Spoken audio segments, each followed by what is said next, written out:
How to change your DPI in Roblox.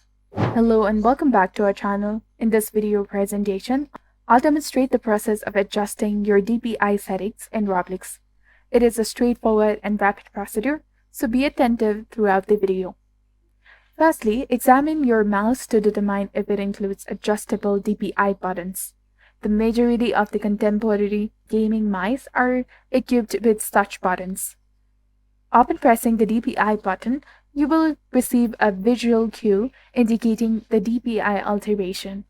Each successive press of the button incrementally increases the speed until it eventually reverts it to its initial setting. If your mouse lacks a designated DPI button, simply navigate to the control panel on your computer, access the mouse tab within the control panel settings, proceed to the pointer options, and locate the motion tab.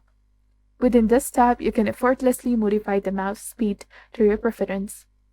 So this is all about how can you change your DPI in Roblox. If you found this video informative or helpful, please consider liking and subscribing for more additional quick tips and tutorials. Thank you for your viewership and support. See you in the next one.